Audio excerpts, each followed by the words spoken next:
TMDE, Browns edition.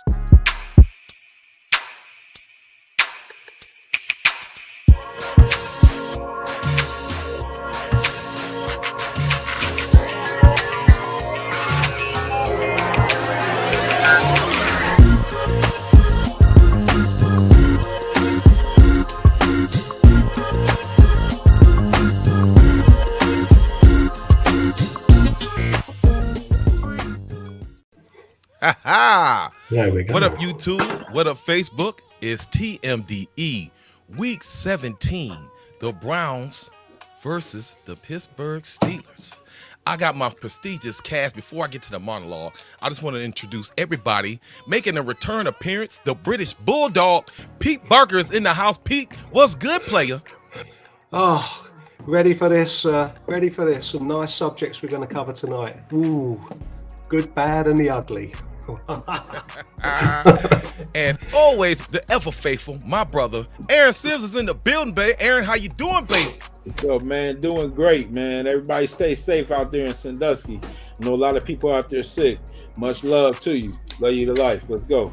Yeah, no doubt. Yeah, make sure if you didn't get your shots that you take care of your family.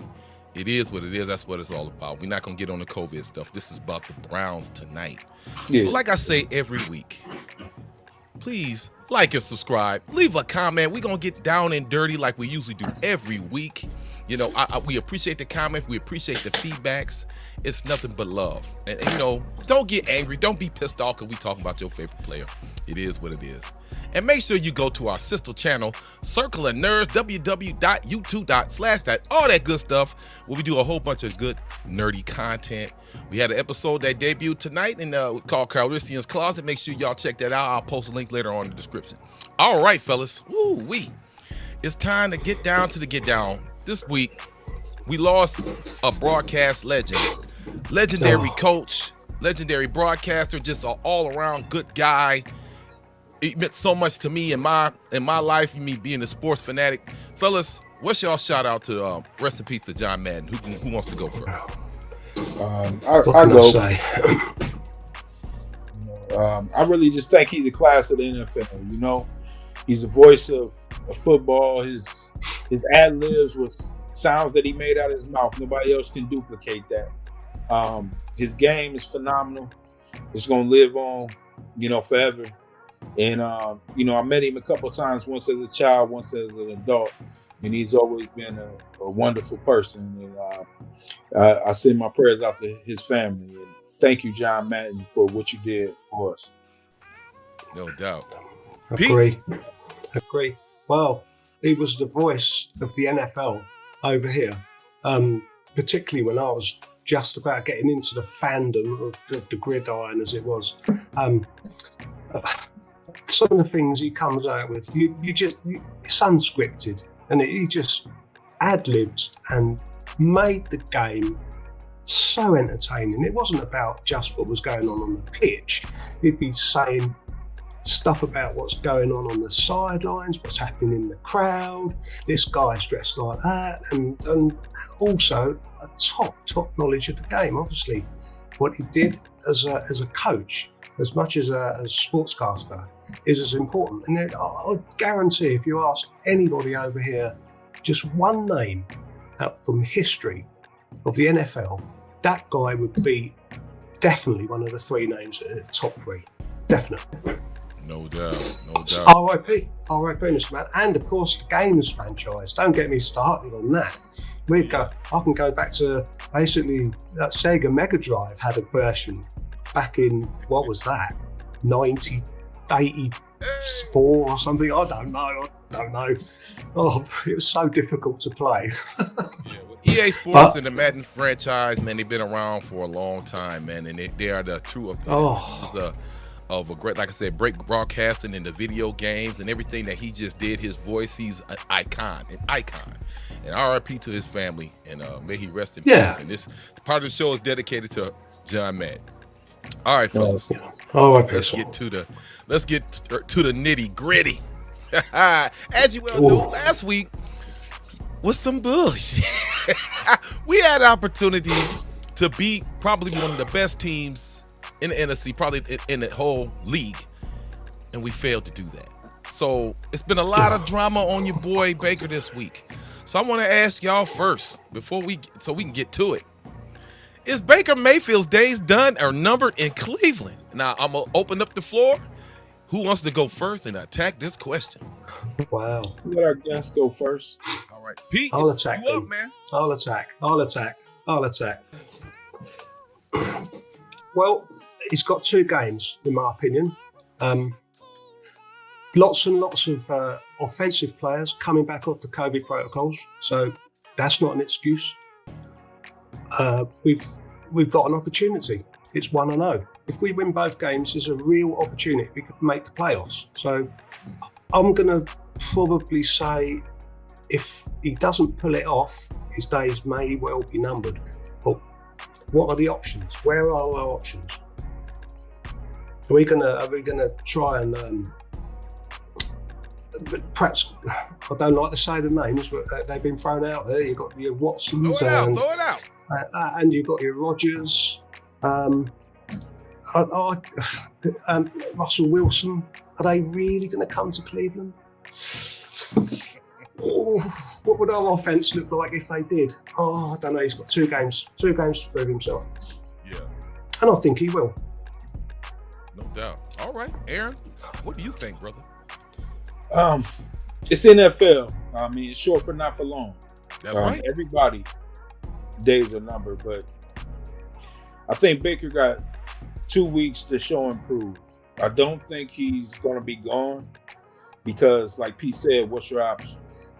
You know, even if they do bring somebody in, I would like for them to keep him. Like I said, I like competition. No doubt. It makes for better performance. I just really feel like he can pull it together these 2 weeks. I mean, we'll talk about it later, but the whole offense hasn't been the same as last year. And we're comparing him to last year. You know, he's confused, hurt, and injured this year, and he's played probably 2 games too many. But we'll see what his character is about. You know, you'll see what his character is about these next 2 games. And if he can pull out these 2 games and go to playoffs, and the Browns can make a good run, you know, Baker can rejuvenate his career. But right now, it's on life support. Yeah, he That's true. His career right now done caught COVID-19 for real because he's breathing heavy. Man, yeah, he got the ventilator on. Yeah, he on the ventilator. If he lose another game, they're gonna do Tacoma. Yeah, no doubt. Do you think that some of this might have been because we overachieved last year and we set the bar from here to here, and we're expecting it to be at least here, and it's not. It's here. Is that because we're so used to losing? So used to losing. Last year was a revelation. They had the best team on paper in the beginning of the year. You know, they didn't overachieve this year. Yeah, they didn't overachieve last year. You know, they got beat. They didn't make it to the championship or the Super Bowl. They didn't overachieve. They got about 3 number 1 draft picks. They got 2 number 1 draft picks on the team, 3 this year. First picks in the draft. They got the best team on paper. No, they ain't overachieving. No. Wait a minute. Here go this is my thing, man.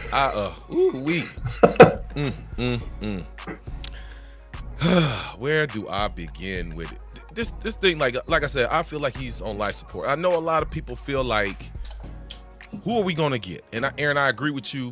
I'm gonna let Baker hang around because I believe in CYA, cover your ass. That's like a military term. Right. You still got to make sure that you got some pigs at the house to eat. You let all the pigs, you put the wolves come in, you ain't got shit. You know what I'm saying? You got to put some shit up.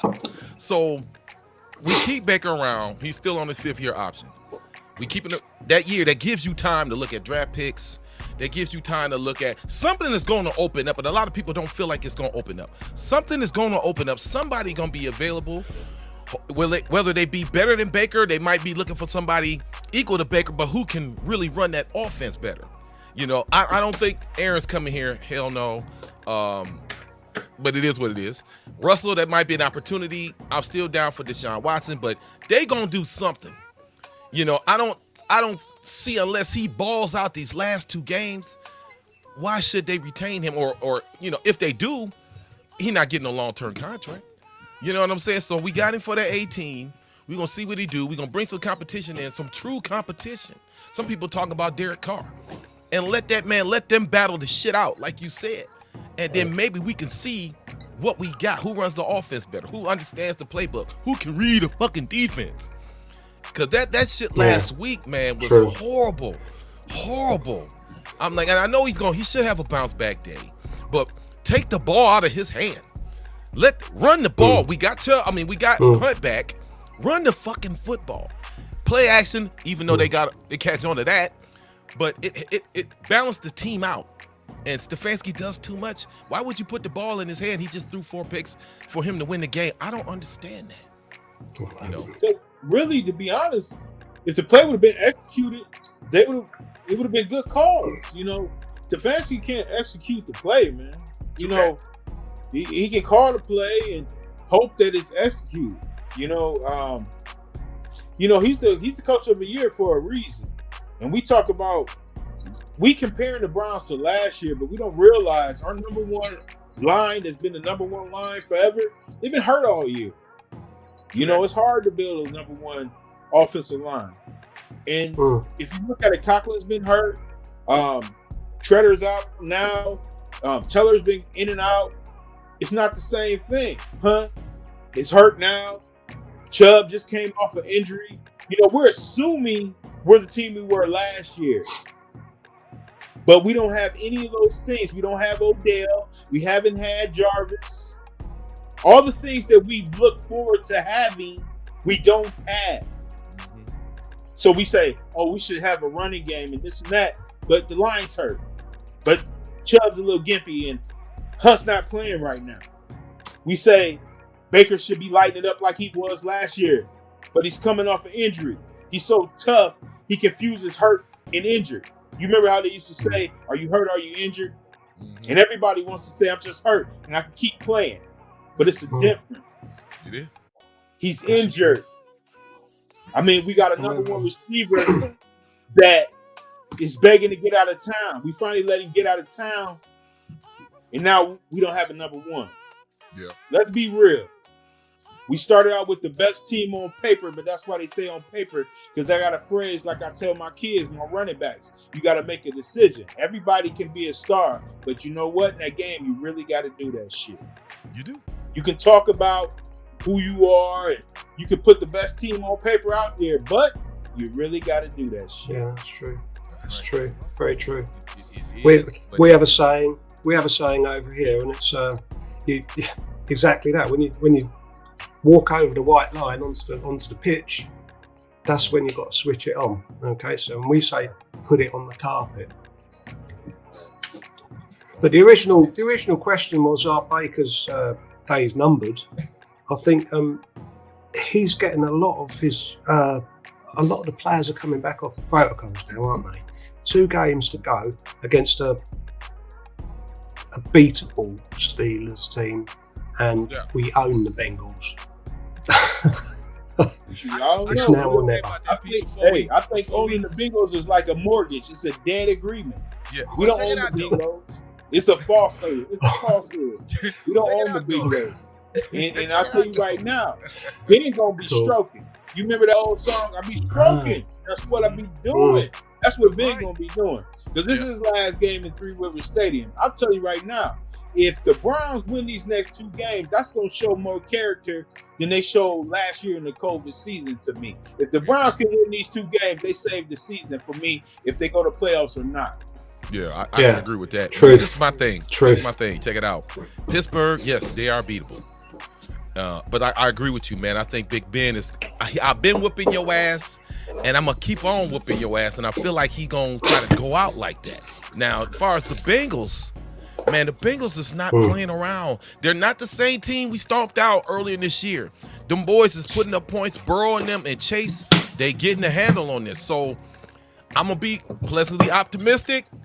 rooting for my boys, but my expectations right now is low as shit.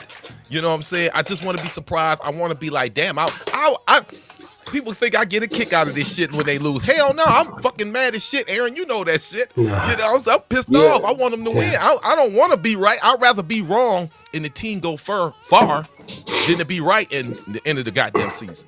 But this is classic Browns. I mean, like I said last week, when you look at the Cardiac Kids, it came down to the last two games, and it was Cincinnati, and it came down to the kick. This is just how we do it, for real. I mean, what better way to send Ben home like we did last year? I'll take a repeat, send his ass home sad. I'll do it. And then we go ahead and win by a field goal against the Bengals here in Cleveland and have a celebration and win the division. That's what's going to happen. Whew, Lord have mercy. All right, fellas. You know what? You know what it's time for? It's time for the clown factor. Now, if you watch it right now and you're not aware what the clown factor is, let me break it down to you.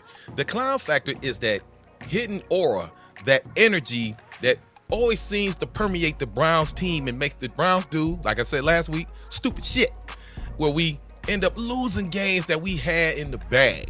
So we're going to get to the clown question, and everybody from the panel is going to break down one of their moments in Browns history where the clown factor just kicked in. So, Pete, you up first, dog. What was your clown factor moment? Now, I'll take you back to 2017, the London game against the Vikings.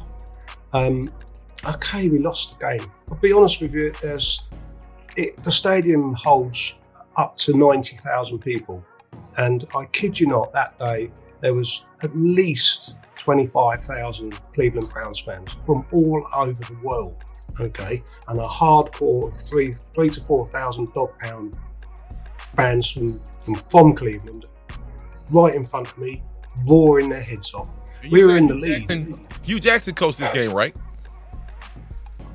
Yes, Hugh Jackson, yep. All right, my man, go ahead. The moment really was, we hit halfway through the third quarter. We're in the lead here. We're coming into this game 0-7, by the way. We're in the lead in the third quarter, and it all unraveled. I'll give credit to the Vikings. They beat us. But with 28 seconds left on the clock, okay, we had a fourth down. We were 12 points behind, or whatever it was. It doesn't matter. Send us home happy, will you? Throw the ball long. Let's have a look. Let's go home happy. Hugh pulled the team off the park and let the clock run. That's it. We all went home like, well, you could have given us something, man. And that's when I realised that Hugh Jackson, bless him, weren't up to the job. And we went home disappointed that day. Yeah. Aaron, what's your clown factor moment, player? Oh, man, I'm going to go to the classic that everybody know. I write 88. I mean, we go down, and I think it was 1984. It was the Browns versus the Raiders. It was a wild card game, and we had the MVP of the league. Brian Sykes was our quarterback. Dan Cockroft had broke records for field goals. We had Charles White as a running back. Greg Pruitt. I can go on and on. Yeah. But we got the ball at the 2-yard line and decided to be cute and call I write 88.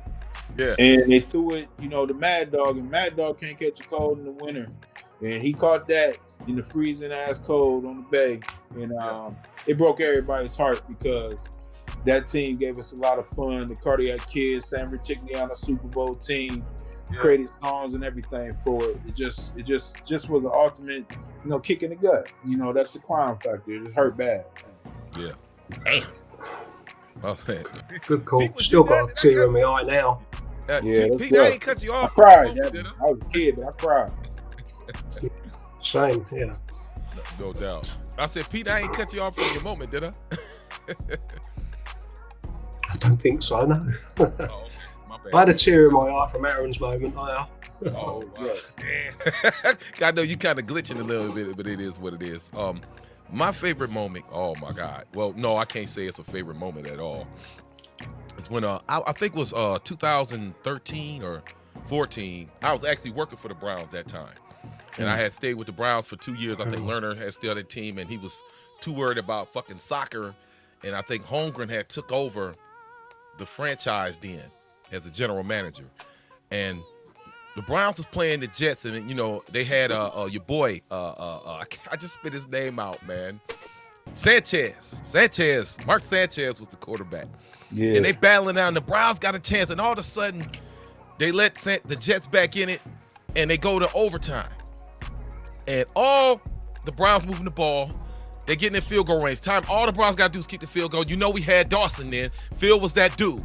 Yeah, you know what I'm saying? They get in field goal range, they win the game. They throw it to, I think his name was Chancey Stuckey. So instead of trying to catch the ball and get out of bounds, he tries to make a play, gets stripped out, and they recover. And that was the end. I said, oh my God, man. And when I say it was, man, my heart was like, are you fucking kidding me, man? Yet I was there at that game, man. I'm looking like, dude, they just blew that shit. You know what I'm saying? It's crazy, man. And then if I remember the running back, we had the running back made the cover of Madden. I can't spit his name out right now. You know what I'm talking about. Number 40. I can't spit his name out right now. We was like so close to the bench. We was just yelling and screaming, what the fuck are y'all doing? And he turned around and was like, it was hilarious, man. But people was pissed off, man. I can't spit old boy's name out. Made the cover of Madden in that year. But yeah, man, that's the clown factor. Peyton Hillis. Yeah, there you go. Yeah, Peyton Hillis. Yeah. Good shout. Memory. Yeah, Peyton Hillis. I mean, it's been so many players, man. You know, when you're a diehard fan, that you try to remember, man. And Peyton had that one year. He beast mode that one year. Yeah, he was on fire that one year. You know what I'm saying? Got cocky. They tried to give him extension, and he was like, no. And next thing you know, he gone. It is what it is. You gotta get cocky, baby. Say what? You gotta get cocky, baby. I heard that. All right, y'all. So the last question of the day. Excuse me. Basically, we kind of touched on it. What happened to the offense this year? I know you touched on injuries, but it's a little bit more to it than just the injuries. So, Pete, how do you feel about what happened to the offense this year compared to last year? I think some of the playbook is a bit stale. We're watching. I went back to 2017 a while ago when Kevin Stefanski was the offensive coordinator at the Vikings, and we're seeing a lot of those plays now, and that's 4 years ago. People don't look at footage; it's just gone a bit stale. But on top of that, I mean, I think they're placing far too much emphasis on analytics at the moment. Okay. Yeah. Now, I'm not going to give you an example play, but I will give you an example. Let's say a play is run 100 times and 96 times it's run successfully. So the analytics says run that play. Exactly. I want to know who the person is who's looking at the 4 plays that failed. Okay, because that's just as important part, I think. And you give this offensive unit to, God forbid, Belichick, let's say. Woo. We'd already be in the playoffs by now. Yeah. I just think it's a bit stale.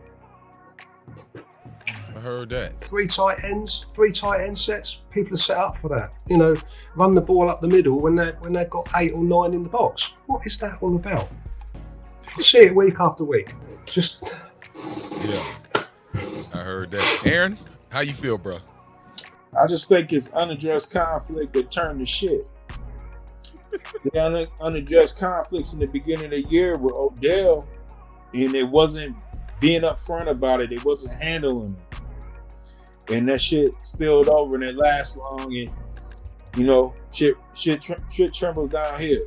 And everybody started getting, hurt. It's another COVID year too. We got to remember that. This is another COVID year. So the ups and downs and everything. And another thing is Stefanski has got to design his offense around his team instead of making his team fit his offense. I agree. That old ass fake play action 3 tight end shits ain't no good. I mean, NFL is a copycat league. Ain't nobody copying that 3 tight end set, and it's a reason. Yeah. Them shits ain't no good. He won Coach of the Year because he took the Browns from nothing to something. But it's time to prove you the Coach of the Year. Let's see what you got. in your book. Yeah. Which, you I know, don't blame the players all the way. They're the ones that need to execute, but it's hard to execute something that's a shit plan. yeah, they've been complaining about it all year. This my thing is, I agree with you, bro. You know, it comes a time I want to know who is the football guy a hardcore, dedicated football guy. I have, you know, we had one of our childhood friends, you know, Chemist Keys came out. Shout out to Chemist. Yeah. You know, Chemist coaches, and Chemist even said so himself. Like, yo, I call some shit. I see it ain't working. I changed that shit. You know, I've called plays both ways. I've called plays with the script, and by play 2 or 3, I'm like, man, this ain't working. I got to get the field goal. You know, we thought we had a kicker. Now we don't know what the fuck we got. So it's just those changes. Like Pete said, leave some of the analytics alone. I don't know if it's Van Pelt, Prefer, whoever is helping him, who's up in the booth, not looking down, and make some changes, man. Some of these third and longs, and okay, you know, more likely want to throw it. I know you call a draw play, like what the, you know, and we've gotten lucky that our running backs are so gangster. If there had been somebody else, we really would have got stuff. If we didn't have three of the, you know, that we got the best running back tandem in the NFL, in my opinion. Pound that shit. That third back better than the others. Yeah, you can see Chubb on the side of the bench. Oh, he was panting, man. They ran that dude to death, man. And I know that had to hurt him to give his all like that and to let Baker just throw that away. When did you pull Baker? How many picks did he got to throw before you throw Keenum in there? That shit blew my mind too, man. I don't know what the is going on. You know, it is what it is, I guess. This is why I just don't have that much faith, man. I'm sorry, dude. I love my Browns, man. I hope they make me just choke up, man. I want to see it, man. I do, bro. You know what I'm saying? I'm like, yo, they earned that shit. But to bet on people to lose just to make a game, yeah. Come on, bro. You can't go through life like that. I just hope you fuck up so I can get in where you get in. Instead of earning this shit, taking charge of your destiny. You feel what I'm saying? Yeah. This is the 2 games. It's that Pittsburgh and Raven game. I'm telling you. I told you they was going to come back to Honors. That Pittsburgh and that Raven game where they should have played the backup. And, you know, Baker was when he going out there. But that's the coach's job to tell him no. You know, every player wants to play.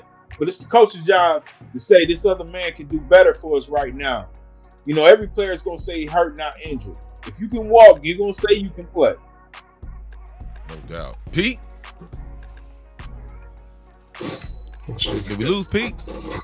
I think Pete's frozen in time. Oh, well. I'm just looking forward. Just looking forward to Monday Night Football, where we totally destroy Ben's house and his party. We need that in our life. We do. But it's coming. It's coming. It's coming. They're gonna have a tribute before the game. Ben gonna be crying, and I tell you right now, if I'm on his team, you're gonna have to damn near kill me to beat me. Yeah. So it's gonna be the real classic Browns and Steelers game. I've been waiting for it for a long time. Yeah. We need it. They need it. We got to have it this evening. I want to see the fight. We gonna see who's gonna show up. And I'm telling you right now, you know, one thing about Baker, I say everything about him, but you know, like my son's coach likened to him, it's almost like Abraham Lincoln when he chose Ulysses S. Grant to take care of the. He wanted him to be the general of the Union. And nobody believed in Grant. Nobody thought he could do it. But one thing that Abraham Lincoln said was, Grant works too hard not to give a shot. Baker works too hard not to give a shot. Let's see what he got for these next 2 weeks. I actually think he's going to do it. I think he's going to pull it out and talk shit. I hope so. Yeah. All right. Yeah. All right, fellas. We up against it. Any final thoughts before we go? Fellas, the floor is yours. Apart from RIP, Mr. Madden. Apart from RIP to Mr. John Madden, I'd just like to say, let's not forget what day it is tomorrow. Party hard, New Year's Eve, because we'll be partying hard with you. All right? Yeah. I need to come up there to London, man. God bless you. With them taverns, man. I want to go there, man. I gotta go there. I had a chance. Come on. Nice. You've got the red carpet when you come over, sir. No doubt. We coming. I got my passport. I'm ready. I want to see some boxing over there. I Go want on. to see some boxing over there. You guys got great boxing. Mm-hmm. Oh yeah, I know. It's really kicked off. Yeah. Yeah, You never know. The Browns Yeah, may have minutes. a London game. Yeah, They you may got have a it. London game. Yeah. So that's it, fellas. And you know, it is what it is. And I'd like to thank the cast and crew of TMDE, Pete Parker, for coming all the way on from London. The British Bulldog was in the house. I'd like to thank my co-host, Aaron Sim, for always keeping it 100. And like we say every week, go Browns, bitches. We'll see y'all later. Love y'all. Peace. Love you to life. We get it.